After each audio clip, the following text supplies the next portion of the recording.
नमस्कार एसएसयूनिक एजुकेशन ने आपण मानक स्वागत पिला माने आज आम ये भिडियो पंचम श्रेणी साहित्य बही रे थिबा पाठ 12 कालभेरिया कांदुची विषयटीर प्रश्नोत्तर आम ये भिडियो रे कौन करवा ना आज आलोचना करवा। तेबे चलतु पिला माने डेरी न करी भिडियोटी को आरंभ करवा। भिडियोटी भल लगे गोटे लाइक करदेवे, चैनल रे नुआ थिले चैनल को सब्सक्राइब करदेवे। पिला माने फर्स्ट क्वेश्चन कौन देछि देखो, तो फास्ट क्वेश्चन देछि पिला माने आस कथावार्ता हेबा। ठीक अछि पिला माने आस कथावार्ता हेबा। कर देछि कालभेरिया किए। ठीक अछि उत्तर कालभेरिया हेउछि मॉरिशस रो जंगल रे थिबा एक विराट गछ। वर्तमान एही कालभेरिया रो वंश लोप पाई आसुछि। ठीक अछि नेक्स्ट ख डोडो सहित तार संपर्क कौन। ठीक अछि डोडो सहित कालभेरिया रो संपर्क कौन। उत्तर डोडो हेउछि एक पक्षी, कालभेरिया हेउछि एक वृक्ष। समधर्मी न होई मध्य सेमानंकर संपर्क अविच्छेद्य। डोडो पाई कालभेरिया रो वंश वृद्धि होई थाए। कालभेरिया फल गुड़िक बेस बड़। ओके कालभेरिया रो फल गुड़िक केमती पिला माने ना बहुत बड़ होई थाए। ठीक अछि मंजी उपरे 1.5 सेंटीमीटर खोलपा थिबारु ठीक अछि खोलपा फुटाई गजा बाहरिया संभव होई न थाए। ठीक अछि डोडो एही फल को गिली दिए और तार पाकस्थली रे एही फलर खोलपा नरम होई जाए। नरम खोलपा थाई गोटा फलटा पुणी डोडर मल रे बाहरी आसे। खोलपा नरम होई थिबारु मंजीरु गजा बाहरे और तार वंश वृद्धि होई थाए। ठीक अछि पिला माने नेक्स्ट ग डोडो पक्षीटी देखिबा को किपरि। उत्तर डोडो आकार रे खूब बड़। एहार ओजन 15 रु 25 केजी। ठीक अछि देखिबा को से अति सुंदर आउ कोन ना शांत धीर स्थिर और सरल प्रकृतिर। एहा एते निष्कपट जे ताकू निहाती बोका बोली मध्य कहा जाई परिबो। के पिला माने डोडो। ठीक अछि नेक्स्ट घ कालभेरिया फलरू किपरि गजा बाहरे। उत्तर कालभेरिया रो फल गुड़िक बेस बड़। 1.5 सेंटीमीटर खोलपा परिवेष्टित होई रही थाए मंजी। ठीक अछि खोलपा फुटाई गजा बाहरिबा संभव होई न थाए। डोडो एई फल गुड़ी को गिली दिए और तार पाकस्थली रे एई खोलपा नरम होई जाए। नरम खोलपा थाई गोटा फलटा पुणी डोडोर मल रे बाहरी आसे। ठीक अछि खोलपाटा नरम होई जाइथिबारु मंजीरु गजा खूब सहजरे बाहरी थाए। ठीक अछि नेक्स्ट डोडो पक्षीर वंश किपरि लोप पाइला। उत्तर पोर्तुगीज साहब थिले डोडोर परम शत्रु। साहब मानक सहित आसीथिबा बिलेई ठीक अछि डोडोर बसा खोजी अंडा खाइले। ठीक अछि डोडो शावक मानकर तंटी कोणा करी रक्त पीला। सेमानंक कुकुर डोडो ऊपर को कौन कले ना झांपी पड़ी तार प्राण नेला। साहब माने मांस पाई डोडो शिकार कले जहा फल 1681 मसीह लोकलोचन को आसीथिबा ओके आसीबार मात्र केते ना 175 वर्ष मध्य पृथ्वीर शेष डोडोर कौन है ना मृत्यु घटी यार वंश लोप घटिला। ठीक अच्छे पिला माने नेक्स्ट क्वेश्चन नंबर 2 वाक्य शेष में उपयुक्त चिन्ह देवा। ठीक अच्छे पवनर कंठरोध होई आसला। तो पिला माने पवनर कंठरोध होई आसला तो आम कौन कर वाक्य शेष पूर्णच्छेद देवा। गोटे डोडो मारी 20 रु 25 केजी मांस। तो यहाँ आमर कौन विस्मय सूचक तो विस्मय सूचक देले। सेमिति डोडोर विच्छेद रे कालभेरिया कांदुची बा बाहुनुची काहींकी तो प्रश्न पचार प्रश्नवाचक देले। ठीक से धिक आमर विवेक को सेमिति आश्चर्यजनक ठीक अच्छे बा एक्सक्लेमेटरी आम कौन करवा ना चिन्ह देवा। नेक्स्ट क्वेश्चन नंबर 3 वाक्य भितरे और शेष उपयुक्त जगार उपयुक्त चिन्ह देवा। ठीक अच्छे देख पिला माने ये कर दीजिए गुरुमा कहले आज आम गपटिए शुणा। गुरुमा कहले कमा देवा पुणी अपोस्ट्रोफी कमा भितर आज आम गपटिए शुणा।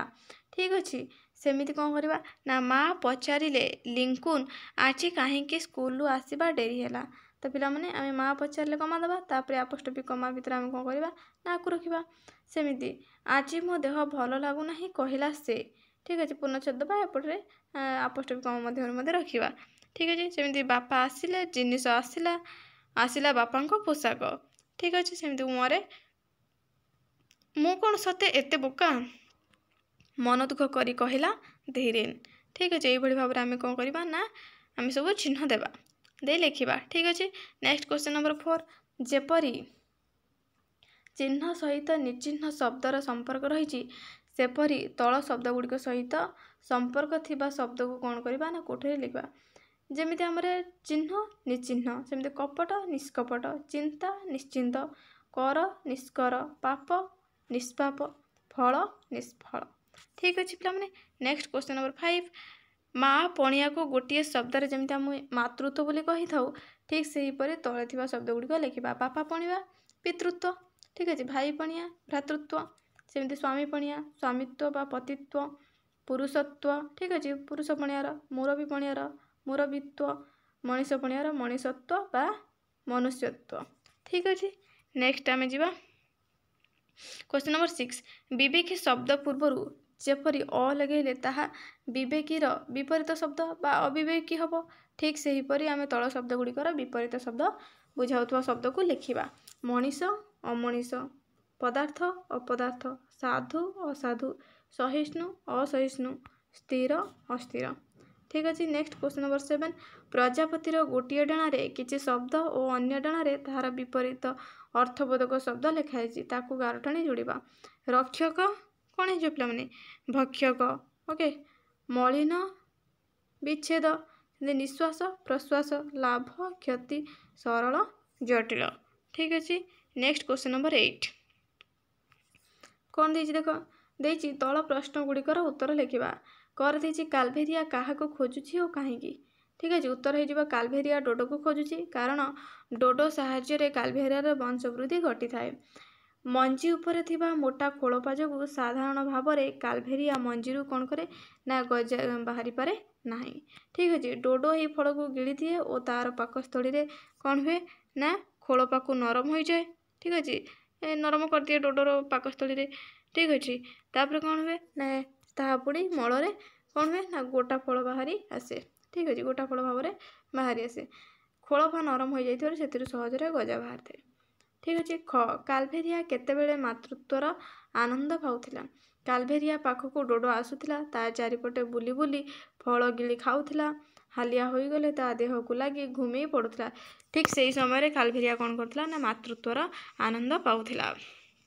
नेक्स्ट ग पर्तुगीज माने डोडोर शत्रु हेले किपरि उत्तर पर्तुगीज मानक सह आसीथिबा बिलेई माने डोडोर बसारू तार अंडा खाइले और शावक मानक तंटी कणा करी रक्त पीले ठीक अच्छे से कुकुर माने डोडो उपरे झांपी पड़ी तार प्राण नेले मांस पाई साहब माने डोडो शिकार कले और मात्र 175 वर्ष मध्य तार वंश लोप करदेले एहीपरि पर्तुगीज माने डोडोर शत्रु हेले ठीक अच्छे।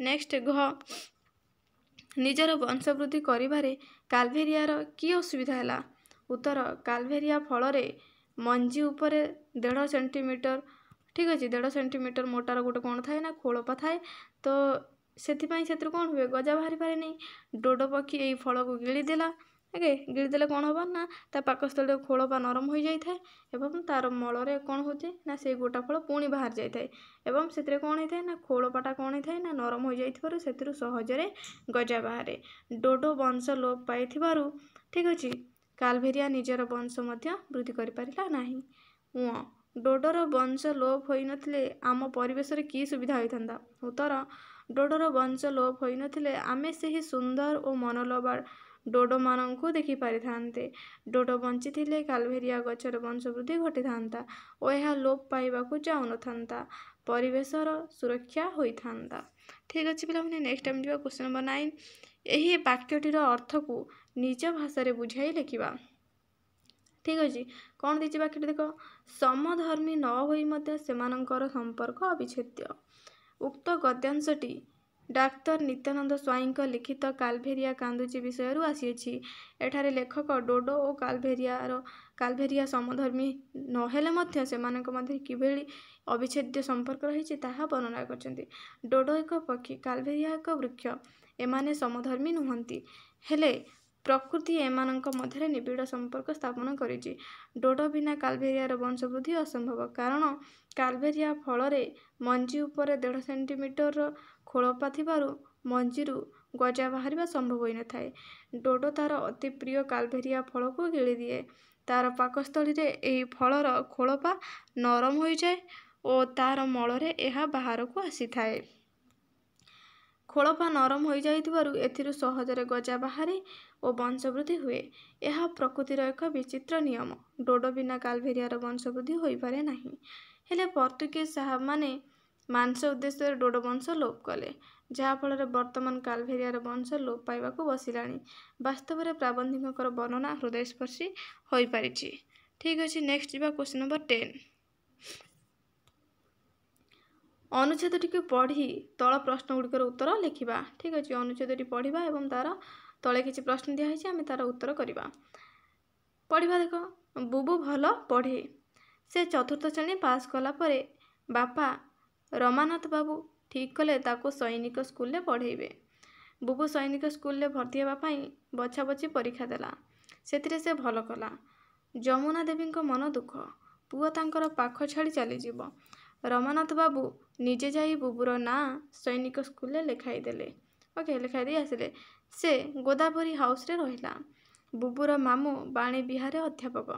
ବାଣୀ ବିହାର ସୈନିକ ସ୍କୁଲର ନିକଟ। ସେ ମଝିରେ ମଝିରେ ଯାଇ ଦେଖାଶୁଣା କରିବେ ବୋଲି ରମାନାଥ ବାବୁକୁ କହି ଆସିଲେ। ଠିକ୍ ଅଛି, ତ ଆମେ ପଢ଼ିଲେ ପାରାଗ୍ରାଫଟି। ତ ପ୍ରଥମ ପ୍ରଶ୍ନ କ'ଣ ଦେଇଛି ଦେଖ, ଦେଇଛି ବୁବୁ କେଉଁ ସ୍କୁଲରେ ପଢ଼ିବା ପାଇଁ ଠିକ୍ ହୋଇଥିଲା? ଉତ୍ତର ହେଇଯିବ ବୁବୁ ସୈନିକ ସ୍କୁଲରେ ପଢ଼ିବା ପାଇଁ କ'ଣ ହେଲା ନା ସ୍ଥିର ହୋଇଥିଲା। ଠିକ୍ ଅଛି, ସେମିତି 2ରେ ସେ ସ୍କୁଲଟି କେଉଁଠାରେ ଅବସ୍ଥିତ? ଉତ୍ତର ହେଇଯିବ ସେ ସ୍କୁଲଟି ଭୁବନେଶ୍ୱରରେ ବାଣୀ ବିହାର ନିକଟରେ ଅବସ୍ଥିତ। ଠିକ୍ ଅଛି, କ୍ୱେଶ୍ଚିନ୍ ନମ୍ବର 3। ଯମୁନା ଦେବୀଙ୍କ ମନ ଦୁଃଖ ହେଲା କାହିଁକି? ଉତ୍ତର, ବୁବୁ ତାଙ୍କ ପାଖ ଛାଡ଼ି ଚାଲିଯିବ ବୋଲି ଯମୁନା ଦେବୀଙ୍କ ମନ ଦୁଃଖ ହେଲା। Question number 4। ବୁବୁ ବଛାବଛି ପରୀକ୍ଷାରେ ଭଲ କଲା। ଏଠାରେ ଭଲ କଲା କହିଲେ କ'ଣ ବୁଝୁଛ? ଉତ୍ତର, ଏଠାରେ ଭଲ କଲାର ଅର୍ଥ ହେଉଛି ବଛାବଛି ପରୀକ୍ଷାରେ ଅଧିକ ନମ୍ବର ରଖି ସ୍କୁଲରେ ନାମ ଲେଖାଇବାକୁ ଯୋଗ୍ୟ ବିବେଚିତ ହେଲା। Question number 5।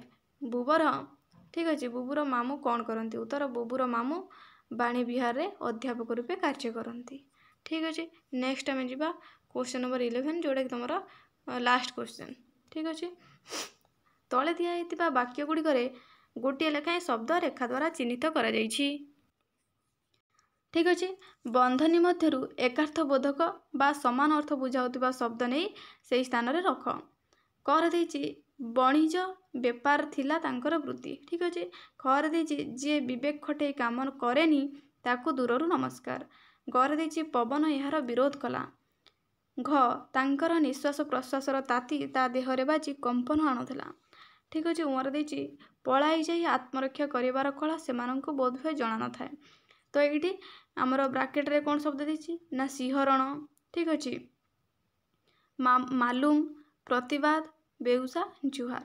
ତ ଫାଷ୍ଟ ବଣିଜ ବେପାର ଥିଲା ସେମାନଙ୍କର କ'ଣ ବୃତ୍ତି ଜାଗାରେ ବେଉସା ହେବ। ଖରେ ଯିଏ ବିବେକ ଖଟାଇ କାମ କରେନି ତାକୁ ଦୂରରୁ ଜୁହାର। ଏଇଠି ନମସ୍କାର ବଦଳରେ ଆମେ କ'ଣ କରିପାରିବା? ଜୁହାର କରିପାରିବା। ସେମିତି ପବନ ଏହାର ପ୍ରତିବାଦ କଲା, ବିରୋଧ କଲା, ବିରୋଧଟା ପ୍ରତିବାଦ ହେବ। ଠିକ୍ ଅଛି, ସେହିପରି ତାଙ୍କର ନିଶ୍ୱାସ ପ୍ରଶ୍ୱାସର ତାତି ତା ଦେହରେ ବାଜି ଶିହରଣ ଆଣୁଥିଲା। ତ ଦେଖ କମ୍ପନ ଆଣୁଥିଲା, ତ ଶିହରଣ ଆଣୁଥିଲା, ବାଜି କମ୍ପନ ବା ଶିହରଣ ଆଣୁଥିଲା। ଠିକ୍ ସେହିପରି ପଳାଇ ଯାଇ ଆତ୍ମରକ୍ଷା କରିବାର କଳା ସେମାନଙ୍କୁ ବୋଧହୁଏ ଜଣା ନଥିଲା। ଜଣାଟାକୁ କ'ଣ କରିବା ପିଲାମାନେ? ନା ମାଲୁମ ନଥିଲା। ଠିକ୍ ଅଛି, କ'ଣ ନଥିଲା ପିଲାମାନେ? ମାଲୁମ ନଥିଲା। ମାଲୁମ ନଥିଲା। ତ ପିଲାମାନେ ଆଶା କରୁଛି ଭିଡ଼ିଓଟି ତୁମମାନଙ୍କ ପାଇଁ ହେଲ୍ପଫୁଲ୍ ହେଇଥିବ। ତ ଭିଡ଼ିଓଟି ଗୋଟେ ଲାଇକ୍ କରିଦେବ, ଚ୍ୟାନେଲରେ ନୂଆ ଥିଲେ ଚ୍ୟାନେଲକୁ ସବସ୍କ୍ରାଇବ୍ କରିଦେବ। ଧନ୍ୟବାଦ।